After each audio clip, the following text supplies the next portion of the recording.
Hello, I'm Jorge Gestoso. Welcome to a new program from Washington.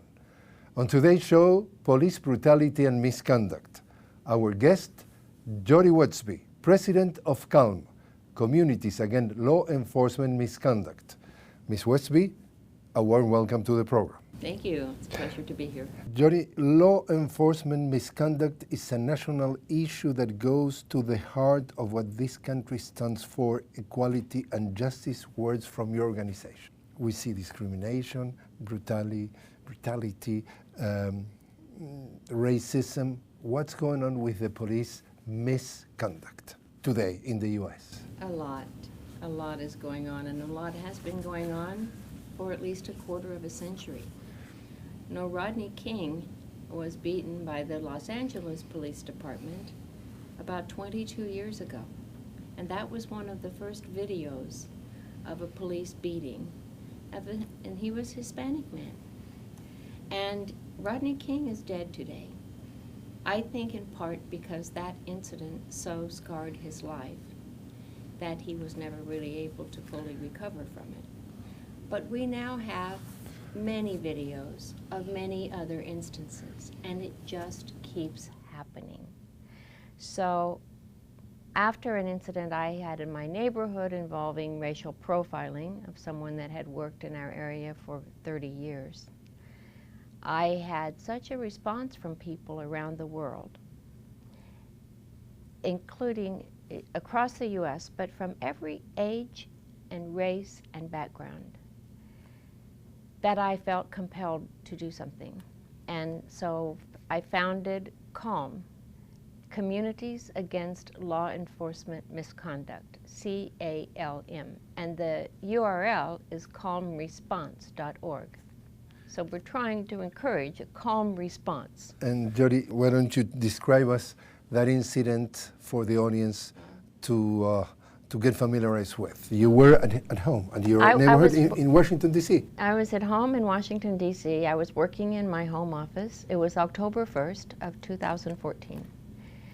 And my housekeeper works across the street on that day. And she used her key to come into my house and call for me.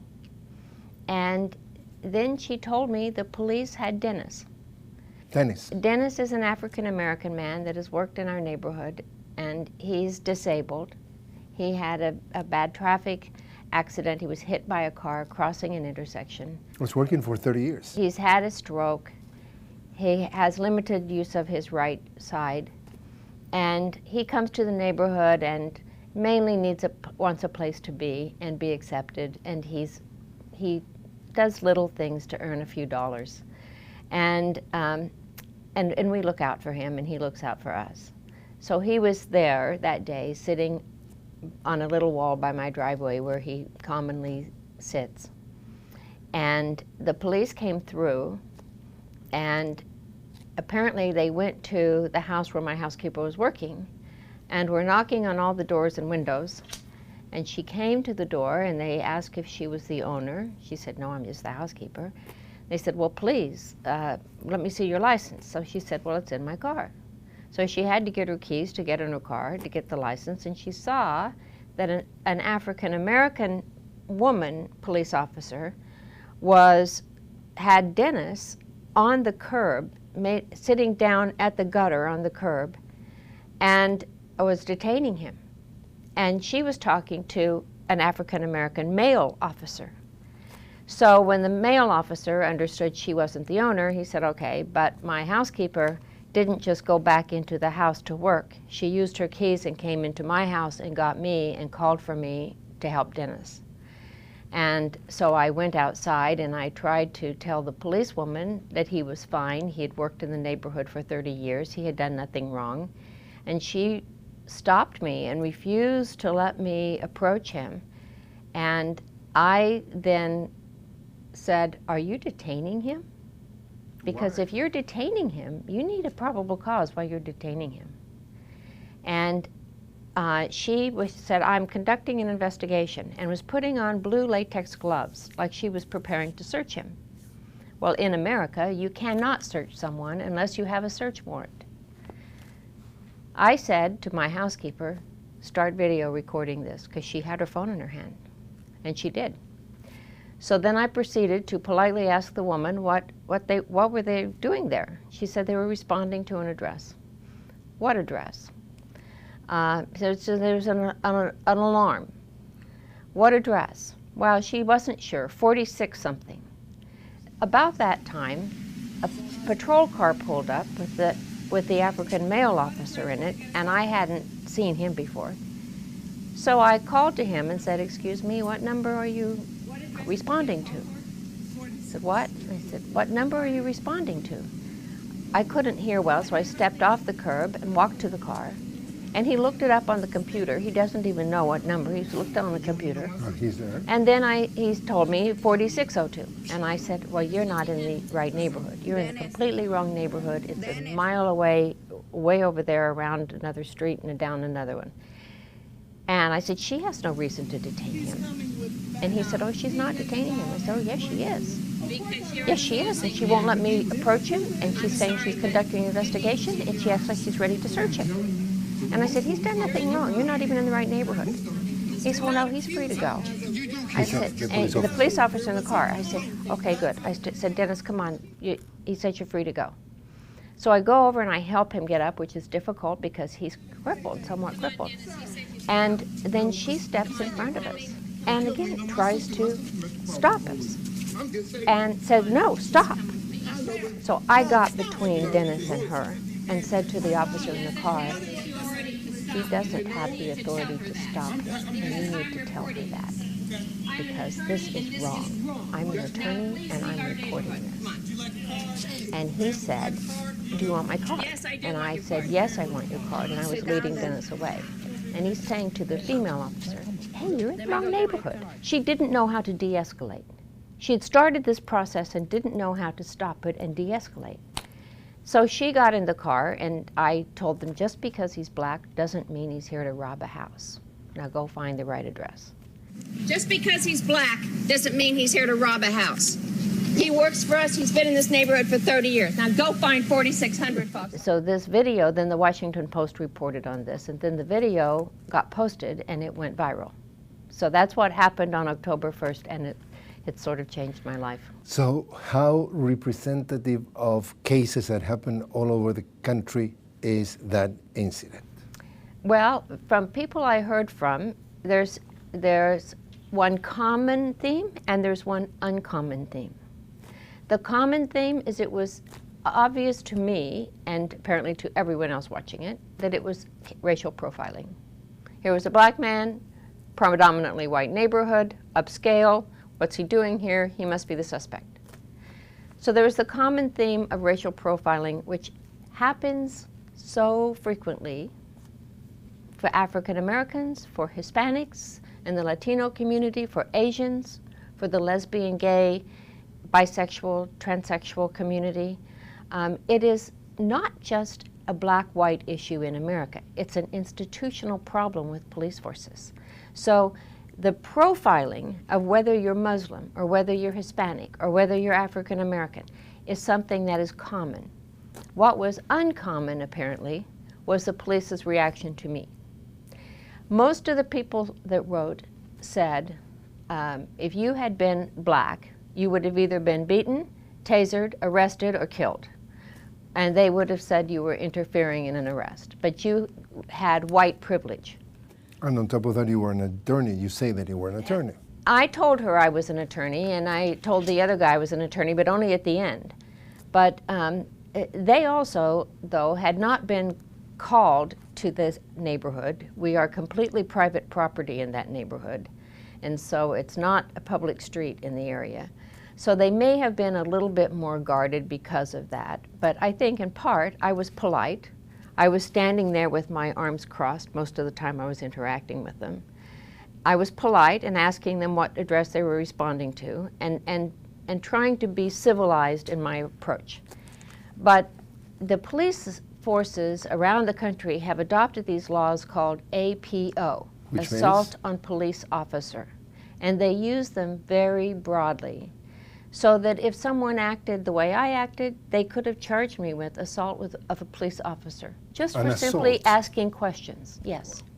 What do you think, what is your reaction to what we have seen, like recent killings of black youngsters that at the end of the day, the policemen, those black youngsters were unarmed, who were involved in the case, got released from the justice? Right. What do you think? Well, I think that that's another part of the problem. So we have multiple parts of the problem. We have racial profiling. We have excessive force. And we have instances where we have other types of police misconduct. But the barrier, the bar is so high, it's very difficult to meet that and to have them charged. There are also these perceptions. So it's just the justice, because we're talking about this case of Eric Garner in New York. Yes. A guy that is being Right. strangled in front Right. of a camera. He said, "I cannot breathe," 8 times. 8 times, and the policeman And the supervisor watched. supervisor watch, and the policeman is released with is not guilty. So. And he had other instances of excessive force. Exactly. And so is the justice working? No, that's why I think we need calm. We need calm to the organization CALM, Communities Against Law Enforcement Misconduct. We need calm to start interacting with police departments and have people in each community register as a volunteer, as a concerned citizen, so that we can go to those police departments and say, we want to talk about your policies. We want to talk about your training. We want to talk about your process for how police use force, how they are trained, what reporting and requirements they have to meet when they do use force, and see if we can change that approach. And I think it's only when the people of this country rise up and say, this has to stop. So I modeled this after the woman who started MADD, M-A-D-D, Mothers Against Drunk Drivers. And her daughter was killed by a drunk driver, and she started MADD and had changed the laws across the country and made drunken driving something that was not tolerated. So what are you expecting to get? I'm expecting to get people to join with us, and the voice of the people and the data that we collect on the instances will be so powerful that we will get policies changed, we will get training changed, and hopefully we will get some laws that have civil and criminal penalties for law enforcement that engage in this conduct. You have a report. I have a report, yes. It's a very good report called Civil Rights Investigations of Local Police Lessons Learned, and it's from the Police Executive Research Forum. So this is a report written by police. And what is the conclusion? And they look at all these civil rights investigations. So the Department of Justice, our United States Department of Justice, has the right under federal law to investigate any law enforcement entity that is violating the rights, constitutional rights of persons, citizens and non-citizens. So people here as non-resident, with non-resident cards, they qualify for protection as well. So there are 2 ways for our Department of Justice to take action for police misconduct. One is a criminal complaint against the police officer directly. Very difficult to meet that. Second is a civil investigation, a civil complaint against a governmental entity or police department. So the Department of Justice has investigated numerous police departments around the country, and especially since we had Eric Holder, our first African-American Attorney General, as head of Department of Justice, there has been a lot more attention to the issue. So Department of Justice has investigated numerous police departments around the country, and they wrote this report on these investigations. And the conclusions are? And the conclusions were many, but one thing I thought was particularly striking was they talked about consent decrees what consent decrees typically require in police use of force policies. And they're very reasonable. There are things that you have to have clearly described consequences for use of force, that you have to have policies and procedures and training about use of force. Before officers can use these weapons or technologies, they have to be certified that they're qualified to use them and understand how to use them, that they have to be trained in de-escalation. And it says, should use de-escalation techniques when feasible and should de-escalate their use of force as resistance decreases. Reporting and documentation requirements are there. Supervisor response is there, and auditing and review. So my question is, why are the police departments around our country sitting there just waiting until Department of Justice investigates them? And tell them what to do. Before they would want to do this. Yes. Why wouldn't they voluntarily, why wouldn't this group be saying to all of them, as a voluntary measure, we should all ascribe to do what's in these consent decrees? Is there corruption? Is there impunity that they feel so strong that not to follow what the rules that they're supposed to follow? I think it's a cultural problem. And the persona that our police department had when I grew up was one of helping and protecting the community. The cop knew the kids in the town, in the neighborhood. It's a friendly person. Would say, you know, I'm going to walk you home to your parents and we're going to have a talk with your dad about this. Or if you don't, you know, you have to go home, or I'm going to, you know, they helped parent these kids and develop some respect back and forth. That is gone. And police also, it seemed, at least from my recollection, used some good judgment about the degree of force that was used. And now you have somebody like Eric Garner, who's selling loose cigarettes on the street, who they perceive, and when you see the video, they egged him on until he kind of went, well, like something. Mm-hmm. And then 6 guys tackle him and kill him. In front of a camera. And so the lack of respect for life, the determination of once we decide we're going to arrest you, we can use any amount of force up to deadly force, is just crazy. And I think in part it's after 9/11, we armed our police forces with a lot of more advanced equipment and developed this attitude, this cultural attitude of no tolerance. So I think the police forces also, that whole mentality has attracted a group of officers that probably hanker for authority and domination. And those are the candidates that should be screened out. But in fact, we're getting a lot of them in because it's a culture that appeals to them. And we have to turn this around. And what do you think about the recent proposal of President Obama, what they call the task force of the 21st century policing? What do you think? Well, you know, it will be another report. It will be more time. It's an effort. It will at least reveal more facts, I'm sure. It will raise awareness. But after a quarter of a century, isn't it just time to do something? Don't we know enough?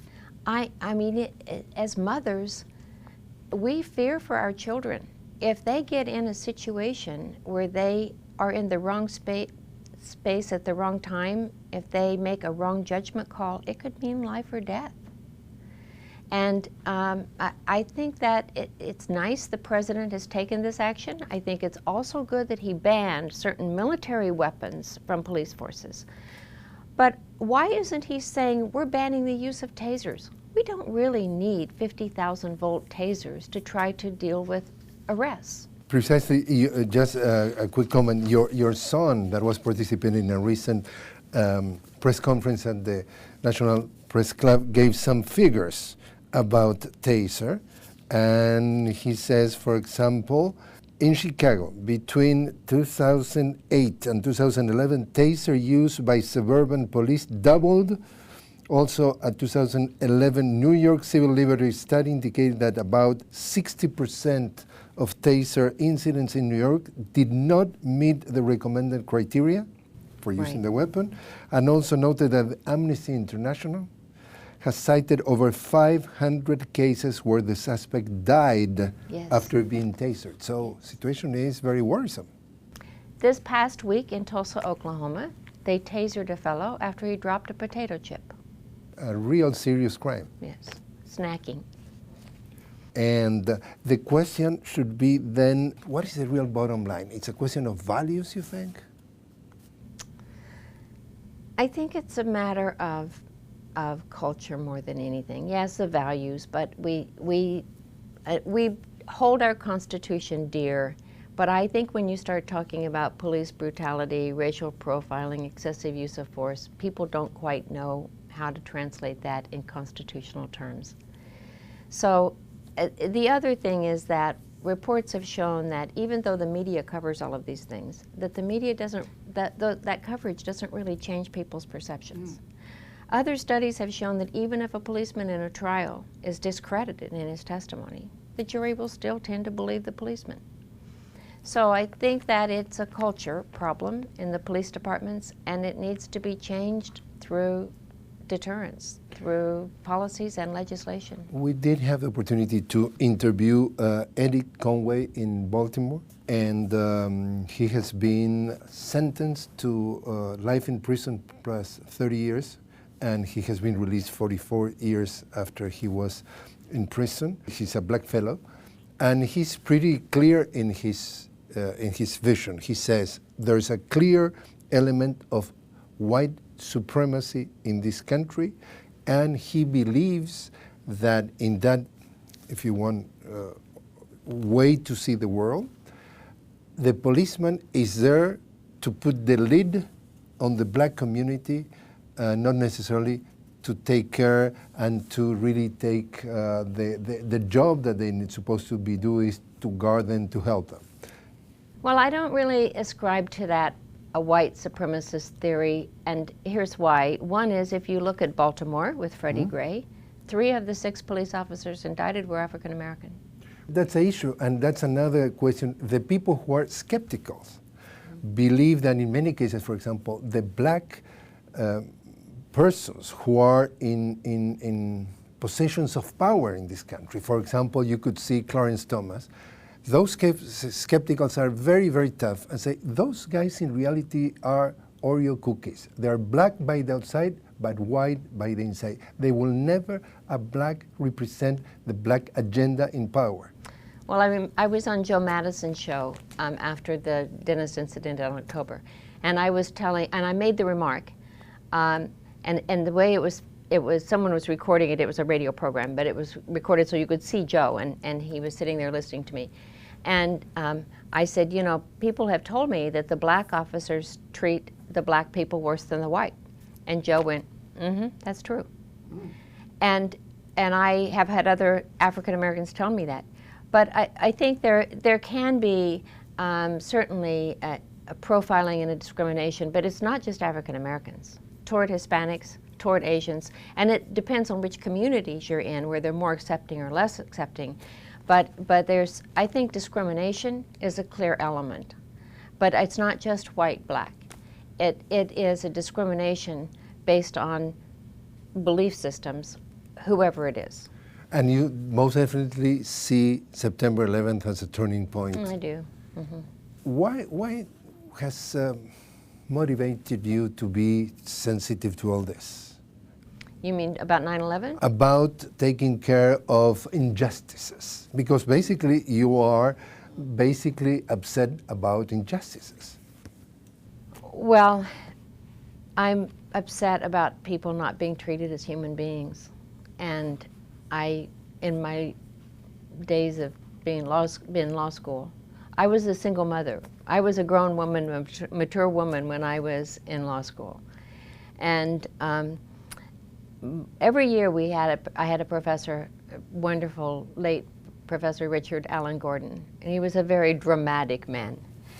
And he had a lecture at the end of the year, and it was called Into the World Speech. And the students would crowd the hall to the point that they were sitting on the steps and there was no more room for anyone to come in except the fire chief to say, you have too many people in here. He wrote on the board, stood there and wrote all the names of these cities where some of the worst atrocities against man had been committed. In the US? By man. No, all over the world. All over the world. Dresden, Hiroshima, all. Then he turned around and said, where were the lawyers? Where were the lawyers?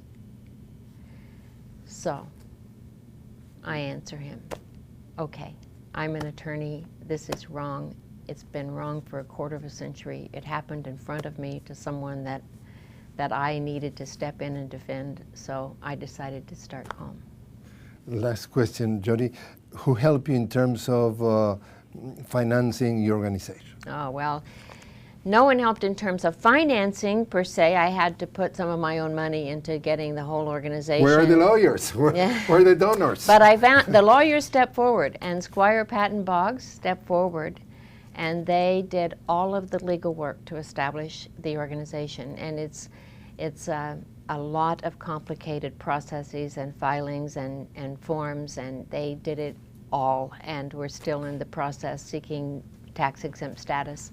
But I wouldn't have been able to launch CALM without them, because it was a process, even as an attorney, I could not maneuver myself. So the last question was having two parts. Okay. The second part is, have you felt any type of pressure? Have you been threatened? Have you been, in a way, annoyed for trying to do all this? No, it wouldn't matter if I was. So that wouldn't deter you? My shoulders are broad. Jody Westby, thanks very much for joining us. Thank you. Thank you.